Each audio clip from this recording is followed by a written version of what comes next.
सुनो, mouth cancer, mouth cancer, cancer को जानते हो क्या कहते हैं? कार्सिनोमा। ठीक, जो गुटखा तंबाकू, ठीक है, जो सेवन करते हैं वो क्या है, प्री कैंसरस में चलते हैं, पहली सीढ़ी पर चलते हैं। तंबाकू और गुटखा, गुटखा खाते हो तुम? गुटखा नहीं खाना चाहिए, और उससे डेंजर है, उसको बंद कर दो, छोड़ो। उससे डेंजर है, जानते हो? गुल, गुल जानते हो क्या है? तंबाकू का जो है पत्तियाँ होती है, ठीक, मैंने पत्ती ना जी। तो तंबाकू जो और डेंजरस होता है, स्मोकिंग, हाँ सिगरेट, धुआं उड़ाने वाला चीज़, उससे भी क्या होता है? कैंसर होता है। और किससे कैंसर हो सकता है? तंबाकू होगा, सिगरेट होगा, गुल होगा, गुटखा होगा, और एक चीज़ से जानते हो किससे कैंसर होता है? अगर दांत में मान लो बाबू, दांत है, दांत देख रहे हो ना,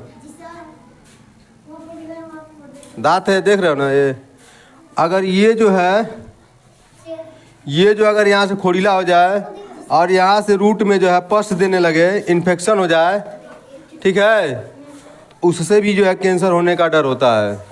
इसलिए सारा चीज़ छोड़ देना है। ये अगर दांत आपका सड़ रहा है और यहाँ इन्फेक्शन दे रहा, बार बार पस बना रहा है, मवाद दे रहा है, फूल जा रहा है, होता है ना, तो दांत क्या करना चाहिए? एक टेक्सचर मतलब निकलवा देना चाहिए, ठीक है, समझ रहे हो? और बाकी ये सब नहीं करना चाहिए, स्मोकिंग नहीं करनी चाहिए, हाँ, तंबाकू, गुटखा, गुल सुल सब बंद, ठीक है। इससे जो ये फ़ायदा होगा, आपको माउथ कैंसर होने का चांस कम होता है, ठीक ना, समझ गए? इसलिए सब इसका सेवन नहीं करना चाहिए। प्री कैंसर जो गुटखा तंबाकू लोग खाते हैं ना, वो प्री कैंसरस मान लिया जाता है। लेकिन यह है कि मान लीजिए गाड़ी से कोई चल रहा है, किसी का भी एक्सीडेंट हो सकता है, आप 30 की स्पीड में चलेंगे तो पीछे वाला 90 का आके मार देगा, तो क्या करेंगे? उसमें तो धोखा है ना, उसमें भी।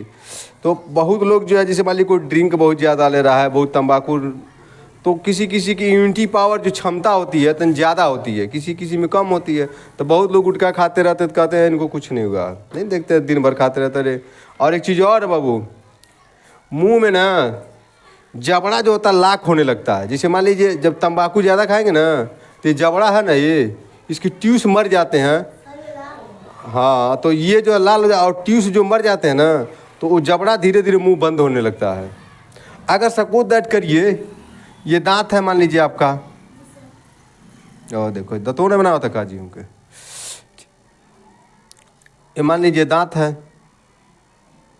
लास्ट वाला है, ठीक है, ये लास्ट वाला है, एकदम विजिटम जो बुद्धि वाला दांत होता है, लास्ट वाला, ठीक है, उसको बुद्धि वाला दांत कहते हैं। वो 17 से 21 के बीच में जमता है। अगर मान लीजिए वो निकल रहा है और बड़ा टेढ़ में निकलता है, इधर उधर सीधा नहीं निकलता है। अगर मुंह आपका जबड़ा लाख हो जा रहा है, जैसे मान लीजिए एक आधो कच्छा देखेंगे, कच्छा होता है ना, उसमें का जब रबड़ घिस जाता है धीरे धीरे, तो वही पर रुक जाता है। पहले नया लेंगे तो ऐसे मारेंगे तो हो जाएगा फटाक से, फिर ऐसे हो जाएगा। मुंह का हम लोग का वही जबड़ा, मुंह खोलेंगे पूरा खुलेगा, पूरा खुल जाएगा, फिर बंद कर लेंगे। लेकिन जबड़वा जब लाख होता है ना, तो 2 अंगुरियाँ नहीं जाती है, करेंगे जब देखेंगे कभी भी किसी कोई गुटखा खाता हुआ देखिएगा, तो ऐसे कहेगा 3 अंगुरी घुस, हाँ हाँ नहीं घुस पाएगा, और उसको 2 उठे जो बना कबो कबो ये का घुस नहीं पाएगा। तो मान लो ये जो, मान लो ये लास्ट वाला अगर दांत खराब हो रहा है और बाई दीवार से पस देना आ रहा है, पस मवाज वगैरह इसकी रूट में, अगर डॉक्टर बोल दिया कि इसको दांत निकलवाना है, तो जानते हो जो डॉक्टर दांत उखाड़ता है ना, उसकी चिमटियाँ जो बहुत बड़ी होती है, मान लीजिए ऐसे हो गया, मान लीजिए चिमटी हो गया, ऐसे है ना, ऐसे चिमटी होती है डॉक्टर लोगों का, ऐसे, ठीक है। तो मान लीजिए अगर कह दे निकालने के लिए उसको, तो मुँह में ढुकबे नहीं करेगा, और दांत निकालना अनिवार्य है, तो बीमारी फैल गई ना उसका, निश्चित को उसको बीमारी हो जाएगी। इसलिए जो बहुत डेंजरस होता है, इससे भी दिक्कत आ जाती है। तो इसलिए ये सब सेवन तुम लोग जीवन में नहीं करना है, ठीक है ना। इसको बंद कर दो।